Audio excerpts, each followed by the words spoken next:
Nick Sanders, who heads up the Mercedes-Benz Driving Academy, to talk about not so much about the fleet side, but the learner-driver side, and especially driver coaching.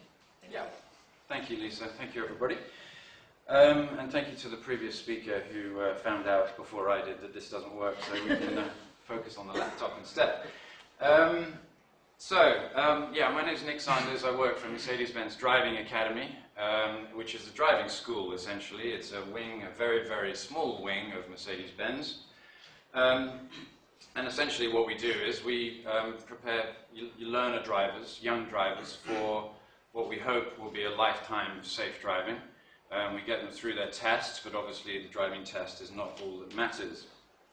In terms of where we operate, we started off on the green spot, which is somewhere in South England, according to the map. The Mercedes-Benz World, which is down in Weybridge in Surrey in 2009, and we've since spread to these different areas around the globe and are hoping to expand even further over the next few years.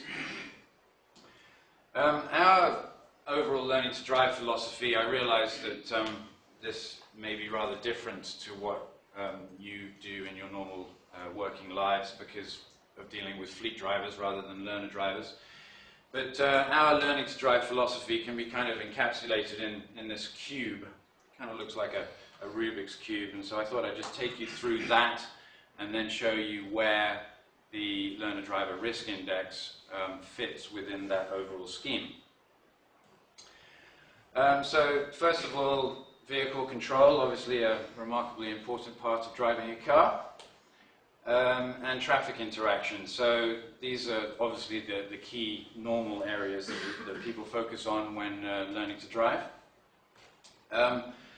Where we like to differentiate ourselves is by following the science, following the best practice, and the need for a lot of practice behind the wheel. So we are the first person to say that as a driving school, we cannot produce safe novice drivers alone. We need to rely a lot on parents and other license holders who can go out and get practice with the learner driver and build up some experience.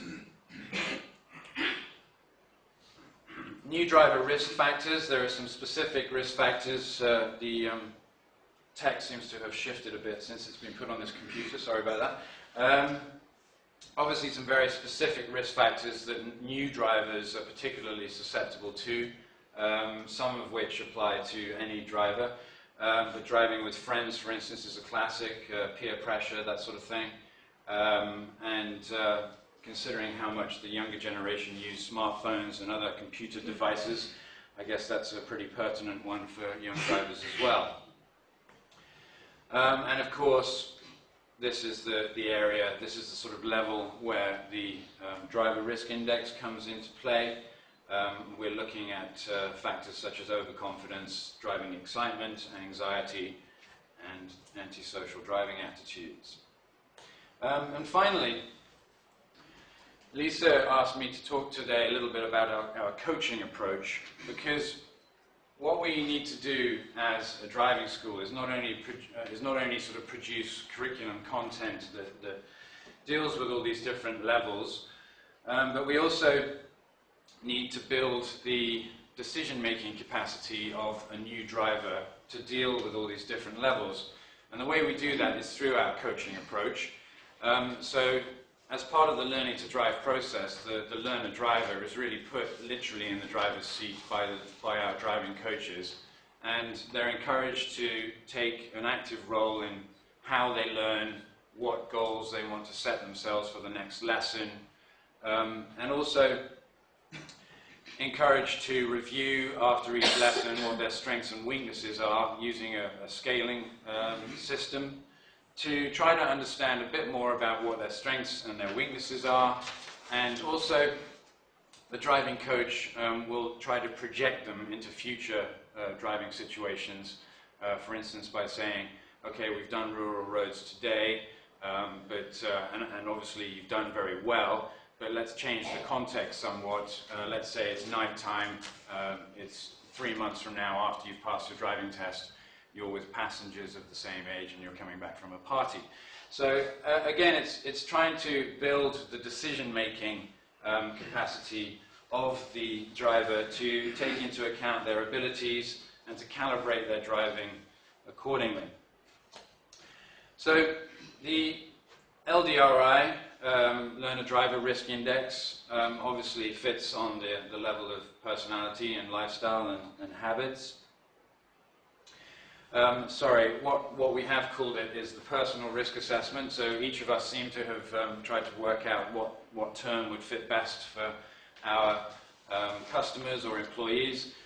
We decided on personal risk assessment, which doesn't even involve the word driver, but I don't think it needs to, because obviously our students come for us only for learning to drive.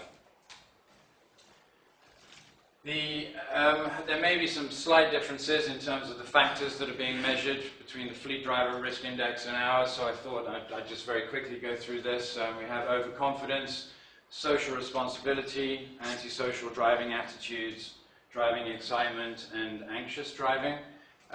We've struggled a little bit in terms of how we name some of these terms, haven't we, Lisa? Yes, we have. I think the important thing for us at the moment is the fact that the Learner Driver Risk Index, in contrast to the Fleet Driver Risk Index, is still at its sort of prototype phase. This is kind of version 1, whereas the Fleet Driver Risk Index has been around for a number of years and has evolved. So, to a certain extent, Mercedes-Benz Driving Academy are willing guinea pigs in using the Learner Driver Risk Index and to try to tweak it over time. But these two areas here were particularly difficult for us.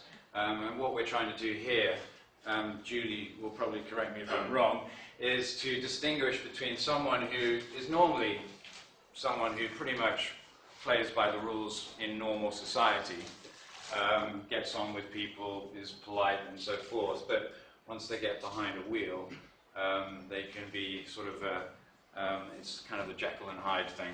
So we're differentiating between the fact that the context of being behind a wheel can change someone's behavior. Someone who is a pretty decent individual normally could become a bit of a monster when they're driving.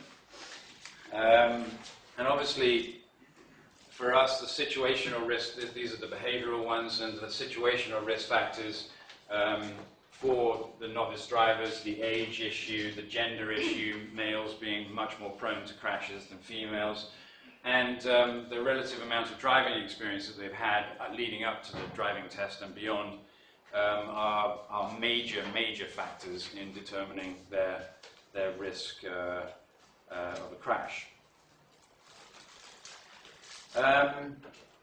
So I've already touched on the fact that it's early days for us. Obviously, I think I'm right in saying that to a large extent the Fleet Driver Risk Index is asking the individual questions about their actual driving behavior. But we can't do that with learner drivers because their actual driving behavior hasn't started yet, because they don't actually express themselves as an independent driver until after they've passed the test and they start driving solo. Whereas we're actually giving them this test just before, this assessment, just before the practical test, in order to give them some awareness about their personality and how it might affect their driving after the test. So that's definitely one of the challenges that we are facing now and in the future. One of the ways that we're getting around this is asking sort of general behavioral questions that are less related to driving, for instance, such as, I like the idea of getting drunk regularly, I've been in trouble with the police or at school.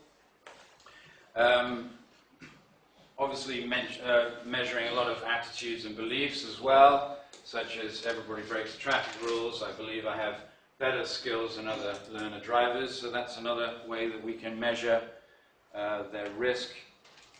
And also, as we do in the learning to drive context, where we're trying to project people into future situations and try to work out how they would deal with them, we're also using a lot of the conditional tense. I love the idea, or in this case, if I wanted to be particularly pedantic, I would love the idea of driving a powerful car.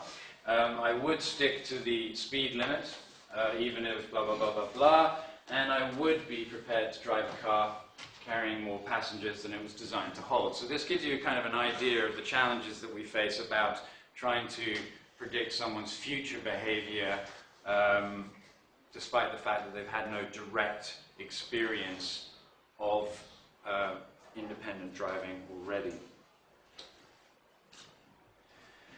A few facts about how it's set up, just a couple of minutes more. So just before the practical test, at the moment, we're giving them this personal risk assessment.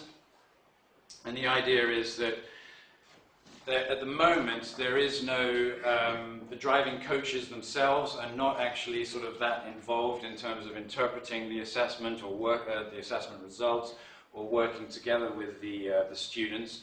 It's primarily just a tool for the student and the parent, if the student is under 18, to reflect on possible personality traits just before they pass the driving test and just before they enter, obviously, the most vulnerable period in their driving career.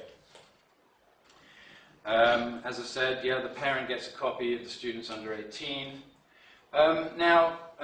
In contrast, there are certain similarities, but in contrast to the e-learning platform that a lot of you use as a sort of a counterbalance to the results that your employees get from the driver risk index, we also have e-learning. The e-learning has also, in our case at least, been developed by Atom. As you can see here, for those of you that are familiar with the crash test dummy concept, we've kind of had to jazz it up a little bit. There's more what our Canadian colleagues call eye candy in the e-learning, and that is primarily because young learner drivers are not going to take the e-learning unless they find it a particularly attractive thing to do.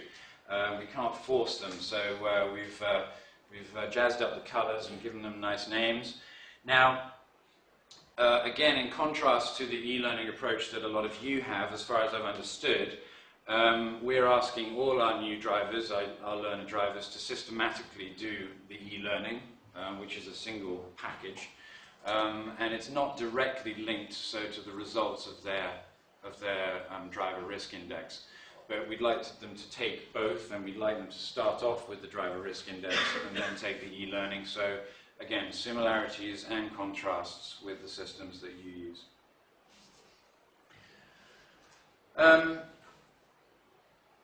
My last point here is a call to arms to a certain extent, because what we want to do, and I can understand if a lot of your companies don't think this is quite the right angle to go towards, but what we want to do is build up what I call a remedial coaching capacity within our driving academy to deal with young drivers, young new drivers that have come out as a high risk.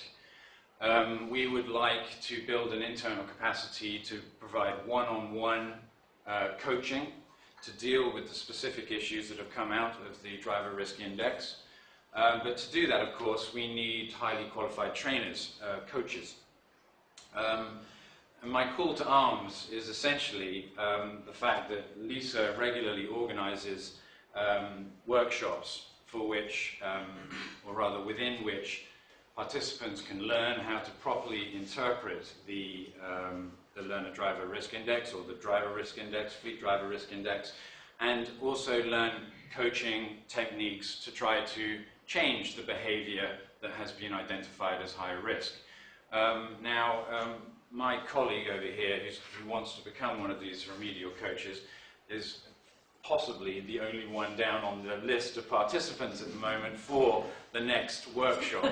As a result, the workshop is unlikely to go ahead unless there are other people signed up. So just finally, I would urge you to think about the rationale of such a workshop for your own department, and hopefully we can get this thing up and running. I do believe that is it from me, so thank you very much for your attention.